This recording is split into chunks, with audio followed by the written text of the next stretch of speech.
Assalamualaikum warahmatullahi wabarakatuh. Perkenalkan, kami dari kelompok 3 yang akan mempresentasikan tulangan geser pada beton bertulang.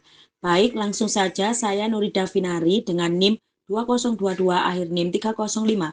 Selanjutnya Zaidan Alauddin dengan NIM 2022 akhir NIM 234. Kemudian Pugu Syukur dengan NIM 2022 akhir NIM 234 dan Naufal Ahnaf dengan NIM 2022 akhir NIM 207. Kemudian Kaftan Firdasyah dengan NIM 2022 akhir NIM 124 dan yang terakhir Fatur Rosi dengan NIM 2022 akhir NIM 161. Oke, apa sih yang melatar belakangi balok beton bertulang? Balok beton bertulang menerima beban lentur dan gaya geser.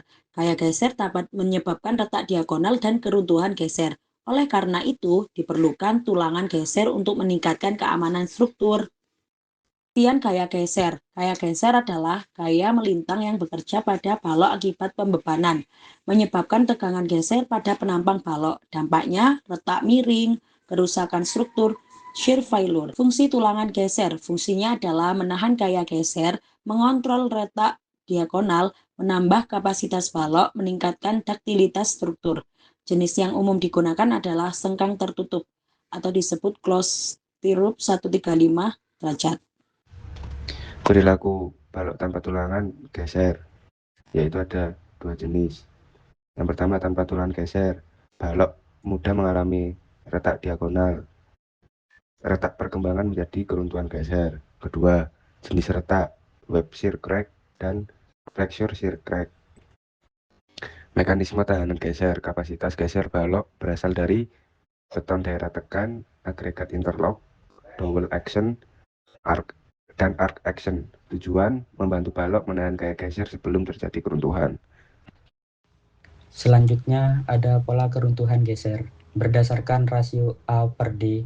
Yang pertama ada depth beam A per D kurang dari 1, short beam 1 kurang dari A per D kurang dari 2,5. Yang ketiga ada intermediate beam 2,5 lebih kecil dari A per D lebih kecil dari 6. Yang terakhir ada long beam A per D harus lebih besar dari 6. Jadi kesimpulannya semakin besar rasio A per D, maka kapasitas geser akan menurun. Lanjut ada persamaan kuat geser.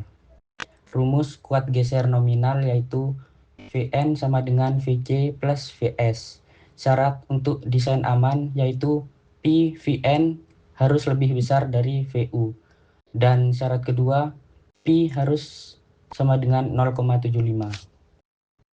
Kategori desain tulangan geser.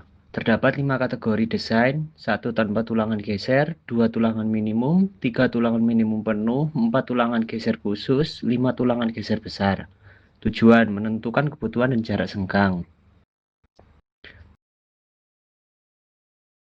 Prosedur perencanaan. Langkah perhitungan: 1 menentukan VU, 2 menghitung VC, 3 mengecek kapasitas penampang, 4 menentukan kategori desain, 5 menghitung VS, 6 menentukan jarak sengkang, 7 menghitung luas tulangan geser. Contoh perencanaan. Seperti soal berikut, rencanakan tulangan geser yang diketahui yaitu F aksen C sebesar 30 MPa, Fx sebesar 400 MPa, Fxt sebesar 240 MPa. Dengan diameter tulangan 19 mm dan diameter sengkang sebesar 12 mm. Dan total diameter 538 mm. Dan VU I 30.816 Newton. Jawaban step 1, analisa daerah lapangan. Rumus VU kuadrat per VU sama dengan 1125 per 2500 dikali VU sama dengan 1125 per 2500 dikali 30.816 dan hasilnya 13.867 Newton. Kedua, kita harus menghitung nilai kuat beton VC dengan rumus berikut. Setelah itu, kita akan mengetahui sebesar 150.284,12 Newton. Dan step 3, periksa syarat penampang dalam menerima beban geser VU sengkang VC plus 0,66 akar F aksen C kali BW kali diameter, atau akan ketemu dengan VU terbesar. Dan hasilnya 30.816 Newton kurang dari 733.740,09 Newton. Untuk step 4, klasifikasi nilai PU, tumpuan kategori 1. PU 1 kurang dari 0,5 kali rasio PC. 30.816 Newton kurang dari 56.356,54 Newton.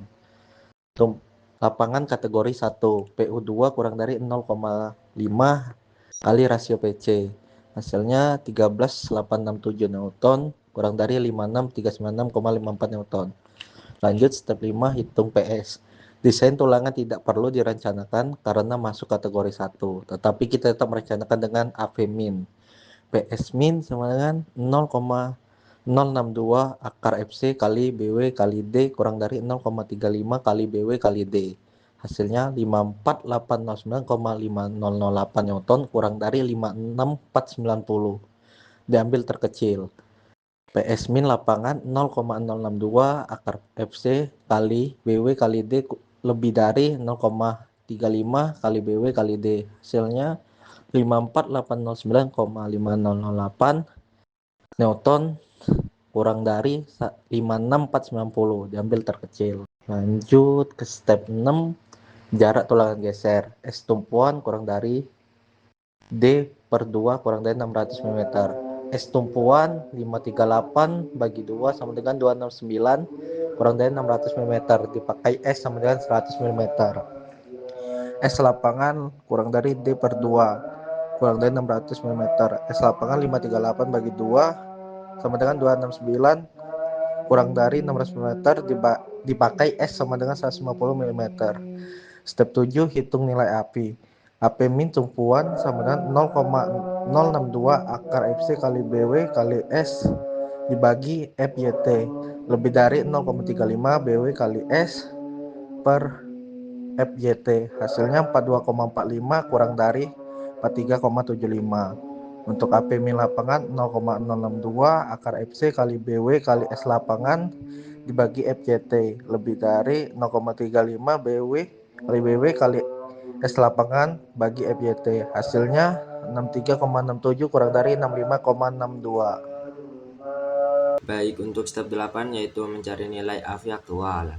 Diameter sengkang adalah 12 mili. Kemudian luas diameter sengkang adalah 113,04 mm. Untuk mencari jumlah sengkang pada daerah tumpuan yaitu dengan rumus A teoritis dibagi aktual sama dengan 0,3 kemudian dipakai 2 kaki. Untuk lapangan A teoritis dibagi aktual sama dengan 0,563 kemudian dipakai 2 kaki, sehingga luasan tulangan geser pada daerah tumpuan yaitu AV sama dengan 2 kali 113,04 sama dengan 226,08 mm kuadrat. Adapun untuk tulangan geser pada daerah lapangan yaitu sebesar 226,08 mm kuadrat.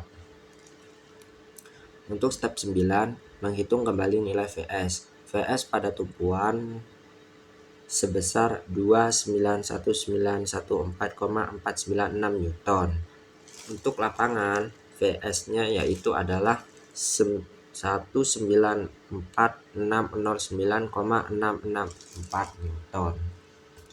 Pada step 10 yaitu cek syarat kekuatan desain VN. Pada tumpuan rasio VN lebih besar dari VO yaitu sebesar 39.978,754 Newton lebih besar dari 30.816 Newton. Adapun lapangan yaitu VN. Adapun pada lapangan rasio VN lebih besar dari VO yaitu sebesar 31.0404,905 Newton. Lebih besar dari 30.816 Newton. Dari perhitungan yang didapat, pada daerah tumpuan dipakai sengkang 2 kaki dengan diameter 12 mili dengan jarak antar sengkang itu 100 mili, serta jarak tumpuan itu adalah 1125 mili. Kemudian pada lapangan dipakai sengkang 2 kaki dengan diameter sengkang 12 mili dengan jarak antar sengkang adalah 150 mili dengan jarak sengkang yaitu 2250 mili. Dengan hasil perhitungan yang didapat, pada daerah tumpuan dipakai sengkang 2 kaki dengan diameter 12 mili dengan jarak antar sengkang adalah 100 mili serta jarak sengkang pada tumpuan itu sebesar didapat. Dari perhitungan yang didapat, pada daerah tumpuan dipakai sengkang 2 kaki dengan diameter 12 mili dengan jarak antar sengkang adalah 100 mili. Dari muka kolom terhadap lapangan yaitu 1125 mili. Pada lapangan dipakai sengkang 2 kaki dengan diameter 12 dengan jarak antar sengkang 150 mili dengan bentang lapangan yaitu 2250 mili. Sekian dari kelompok kami. Saya ucapkan wassalamualaikum warahmatullahi wabarakatuh.